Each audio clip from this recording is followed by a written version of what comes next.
ছোট ঠুজান জানগা বড় লাগিতে কিন্তু এটা তিনে লাগে এইটাই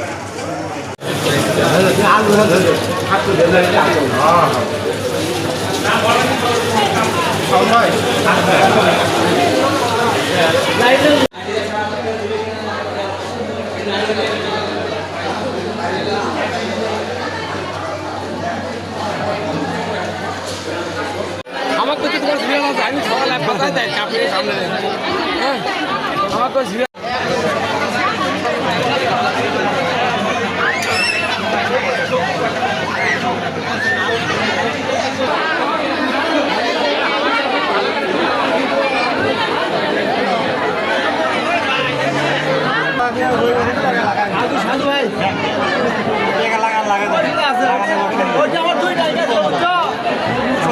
গোপন সংবাদের ভিত্তিতে আমরা হচ্ছে লোকমান হাকিমের যে দোকান এখানে আসি এসে আমরা দেখতে পাই উনি একটি জরুরি বিজ্ঞপ্তি দিয়েছেন যে এখানে হচ্ছে জ্বালানি তেল শেষ হয় প্রতিষ্ঠানটি বন্ধ রয়েছে, মানে এখানে কোনো জ্বালানি তেল নাই। পরবর্তীতে আমরা পিছনের দিকে যখন ওনার যাই তখন দেখি যে ওনার পিছনের দিকে গোডাউনের মধ্যে টিনের গোডাউনের মধ্যে অনেকগুলা গ্রামে ডিজেল পাওয়া যায় এবং হচ্ছে আনুমানিক প্রায় 4000 লিটারের মতো ডিজেল পাওয়া যায়। তো এগুলো আমরা হচ্ছে জব্দ করেছি।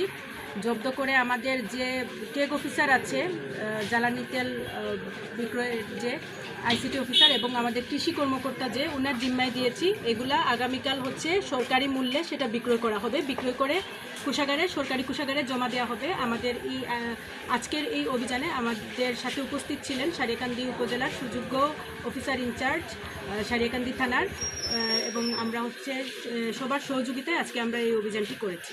আপা আগামীকাল যে তেলগুলো দেবেন এই তেলটা কয়টার থেকে দেবেন এবং কোন পর্যায়ে লোকজন পাবে তেলটা? তো আমরা হচ্ছে আমাদের পেট্রোল পাম্পে যেরকম মানে ফিলিং স্টেশনে যেরকম দিই সেরকমই আমরা ধারণা করছি যে সকাল 9:30 থেকে 9টা 9:30 থেকে আমরা দিব। তো আমি আমার হচ্ছে যে উপজেলা প্রশাসনের ফেসবুক পেজ ওইখানে আমি দিয়ে দিব টাইমটা। আর কৃষকরা পাবে, যারা হচ্ছে নর্মালি ফিলিং স্টেশনে যারা পায় তারাই পাবে, তেলটা নিতে পারবে সবাই। ধন্যবাদ।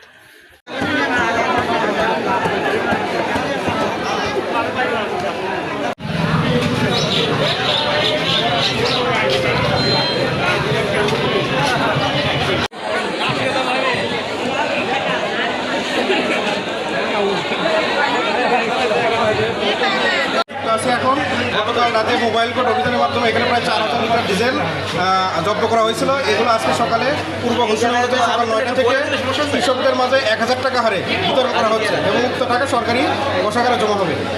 এখানে কি কোনো সমস্যা ফেস করতেছে না, এখন কোনো সমস্যা করছে না। আইন শৃঙ্খলা বাহিনী যথেষ্ট সাহায্য করতেছে এবং সুশৃঙ্খলভাবেই গ্রহণ করতেছে।